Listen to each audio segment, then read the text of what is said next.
Bonjour à tous, aujourd'hui nous allons faire une nouvelle vidéo sur le ponçage dans le detailing, ça sert à quoi? Et avant tout je vais me présenter, donc je suis Jonathan, formateur expert depuis 5 ans chez Formation Detailing. J'enseigne le ponçage et le polissage, le detailing. Est-ce qu'il est important de savoir poncer pour faire du detailing? Oui, bien souvent on voit des véhicules qui sont mal restaurés, mal rénovés, des polissages de bas de gamme où il reste beaucoup de défauts. Or à travers le ponçage on peut totalement supprimer 90% des défauts. Les explications on va les faire sur cette magnifique Ghibli qui est arrivée tout droit sortie de peinture. Il y a une peau d'orange extrêmement prononcée. On a des détourages de mastic, des grains. On a énormément de défauts visuels. À travers notre formation et à travers vos compétences, on va aller directement supprimer ça sur le véhicule. Pour contrôler cette magnifique Maserati, on va utiliser une lampe d'inspection qui nous permettra d'avoir différents degrés de couleur et on va aller voir ensemble sur une peinture qui est neuve, qui a 3 semaines et qui a été lavée une fois par son propriétaire. Ici, on peut constater énormément de swirls, donc de micro-rayures, dû à du lavage. On voit bien, ce sont des fines rayures en mouvement rotatif qui ont été générées par un lavage à la main avec un gant non adapté. Ici, on va retrouver un détourage de mastic, on est en présence de grains, de marques de solvant également, donc un mauvais dégraissage de la carrosserie avant peinture. Tout ça, à travers le ponçage, on va pouvoir venir les supprimer. Pour procéder à un ponçage d'une carrosserie, pour aller enlever de la peau d'orange, on vous montrera après comment est représentée la peau d'orange, on va utiliser une ponceuse, qu'elle soit pneumatique ou électrique, peu importe. Il existe différentes orbites, on va aller d'un orbite 2,5 à un orbite de 6. Tout dépendra de ce qu'on veut faire sur un véhicule. Pour effectuer un ponçage, on va utiliser des interfaces de différentes duretés en fonction du support sur lequel on travaille et du papier à poncer. Vous aurez besoin pour ceci d'un compresseur, minimum 100 litres, 3 chevaux, vraiment le minimum pour pouvoir travailler correctement. Ici sur la voiture, on peut constater de la peau d'orange, donc c'est ce que vous voyez ici qui est représenté. Donc là, j'ai juste fait une première passe de ponçage. On a des traces de solvant, on a un grain ici que j'étais en train de supprimer, donc tout simplement on va lisser, créer un effet miroir sur la carrosserie. On n'appelle pas ça un polylustré mais plutôt une suppression de peau d'orange, c'est vraiment le terme exact qu'il faut utiliser pour une suppression de peau d'orange. La peau d'orange est générée par un vernis qui est mal tendu. On en a de plus en plus aujourd'hui avec des peintures à l'eau. Tous les véhicules neufs aujourd'hui ont de la peau d'orange. À travers le processus de ponçage, on va effectivement pouvoir le retirer. C'est quelque chose qui est très long et fastidieux et qui coûte extrêmement cher. Mais sachez que c'est techniquement possible. Ici, si on continue à regarder au niveau du ponçage, on a un détourage de mastic qui est prononcé ici. Lors des phases de ponçage, ça nous fait apparaître tous les défauts présents sur le véhicule. Donc là, on voit bien ici mon détourage. Et on va aller un peu plus loin, je vais vous montrer. On va voir apparaître des traces de ponçage sous le vernis. Ici, on voit bien apparaître les traces de ponçage qui sont sous le vernis. On va égaliser le vernis et donc retirer visuellement ces traces qui sont apparentes au soleil. Toutes les traces de solvant doivent disparaître, ainsi que tous les points qu'on vient voir ici, les points de peau d'orange, on va les supprimer.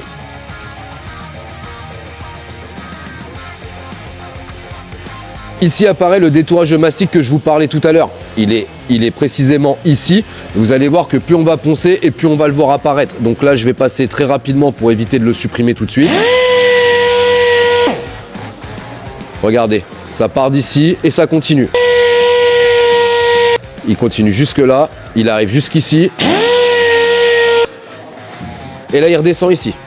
Sachez également qu'on ne propose pas seulement des formations ponçage, on propose également des formations donc polissage, detailing, des formations lavage certifiantes, tout comme celle du polissage, mais également le PPF, le covering, la vapeur et également la rénovation des cuirs.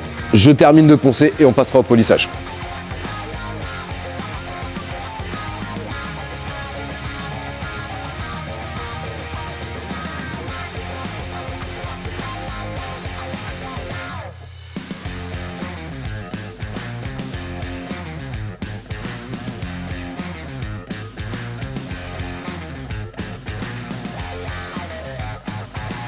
Donc là, nous avons dépoli l'élément. Je vais vous montrer la remontée de brillance. Donc on va enlever l'effet mat. Donc sachez que c'est réversible, contrairement à ce qu'on pourrait croire. Donc là, on va faire remonter la brillance, faire ressortir les paillettes. Du fait d'avoir enlevé la peau d'orange, on va avoir un effet miroir. Donc on vous montrera le FD, le panneau directement après dans l'élément. Donc on va faire un petit 50-50. On va venir polir cet élément-là. Pour ça, je vais utiliser ma lampe d'inspection pour contrôler mon ponçage, voir s'il n'y a pas des traces de queue de cochon ou des marques de pâte qui vont être effectuées. Pour effectuer cette opération, je vais utiliser une machine rotative. L'éclairage est extrêmement important pour faire un travail de qualité.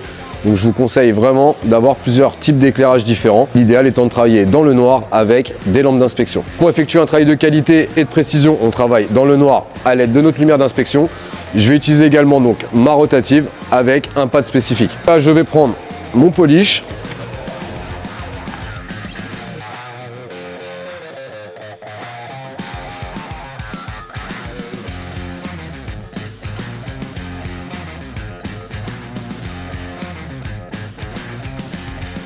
Donc là, pendant mon polissage, je suis en train de casser mon polish, le rendre translucide. Quand je rends translucide mon polish, je vais arrêter de travailler, puisque là, il est effectivement bon d'arrêter. On contrôle la température de travail pour éviter de brûler le support. Et donc là, on va venir terminer de casser notre polish et c'est reparti.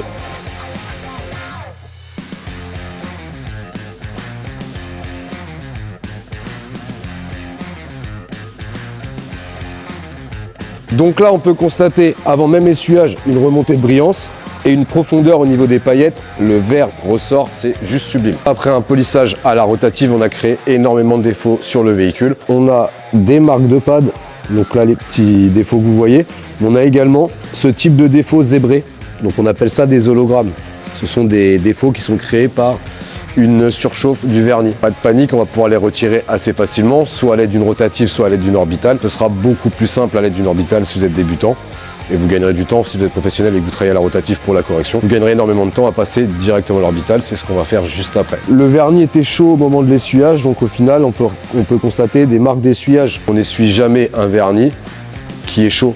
Il est détendu, il est fragile. Ici, on peut constater qu'il reste des marques de ponçage. Donc les marques de ponçage sont générées par des queues de cochon. Si on regarde, on a un côté qui est un peu dépoli avec plein de petites queues de cochon. Je le reprendrai plus tard puisqu'il reste 2 grains à supprimer sur la partie haute. Et vu que c'était dans le cadre de la vidéo, j'ai pas pris le temps de masquer les bords. Donc on viendra masquer pour la zone de sécurité et enlever les 2 grains juste là. Maintenant, on va passer au polissage à l'orbital.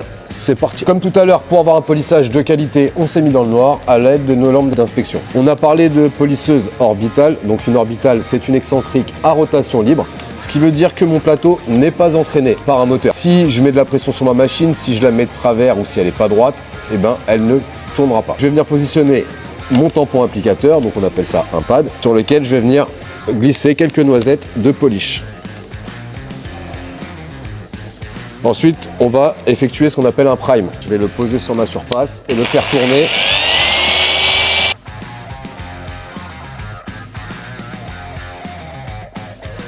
Donc là, j'ai primé mon pad.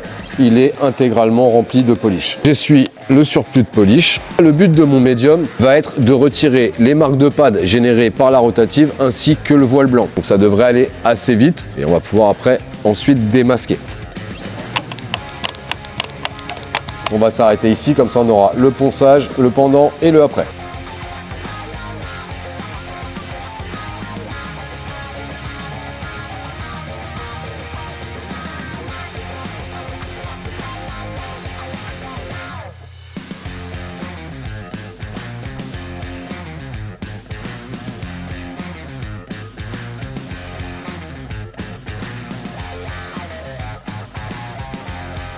Donc là, mon polish est parfaitement translucide. J'arrête ma correction, ça ne sert plus à rien de le travailler. Je contrôle la température. Vous avez vu que pendant la phase de polissage, j'ai également effectué ce contrôle. On va laisser refroidir. On est sur un vernis qui est extrêmement fragile. Il marque à l'essuyage.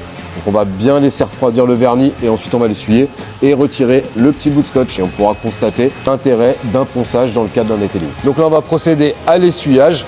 Et là, on peut déjà constater la profondeur magnifique de ce verre Maserati avec une profondeur extraordinaire. La peau d'orange a disparu. On peut constater qu'on a un bel effet miroir, de la profondeur, des paillettes. Et ce n'est pas terminé. Si je voulais aller encore plus loin dans la préparation, j'effectuerai un polish de finition pour remonter encore un peu plus la brillance. Perdons pas de temps, le avant-après, on va le regarder ensemble. On va voir ce que ça donne. On va procéder au dégraissage des traces de colle. Donc maintenant, pour vous montrer le mode miroir sur la carrosserie, on va essayer de lire le Rivel directement sur l'aile. On peut constater qu'on arrive parfaitement à lire. Les lettres sont nettes. On n'a plus de peau d'orange, elle a totalement été supprimée. Si on fait le même test sur la porte, qui n'a pas été poncée, et qu'on regarde le Rivel, on arrive à le lire, mais regardez, c'est flou. Donc ça, c'est la peau d'orange qui génère ce phénomène. d'où l'intérêt d'effectuer un ponçage de la carrosserie. En conclusion, on va faire un petit récap pour vous montrer tout ce qui s'est passé sur le véhicule. Donc l'état initial du véhicule qui est présent ici avec une peau d'orange excessif ainsi que des micro-rayures. Nous avons dû poncer pour enlever la peau d'orange ainsi que les traces de solvant et les détourages de mastic. On a procédé donc à un polissage à la rotative qui nous a retiré les traces de ponçage mais qui nous a créé des hologrammes et des micro-rayures. Ensuite, on a procédé à un polish médium et on a récupéré toute la brillance de notre vernis et on a vraiment un effet miroir. J'espère que ce nouveau format vous a plu. C'était donc le ponçage expliqué dans le detailing pour les professionnels sur cette magnifique Maserati Ghibli 2. Si ce nouveau format vous plaît, je vous invite à mettre un petit like. N'hésitez surtout pas à vous abonner à notre chaîne pour de prochaines vidéos. Et si toi aussi tu veux te former au métier du detailing, je t'invite à cliquer dans le lien qui est dans la bio. Je te dis à bientôt.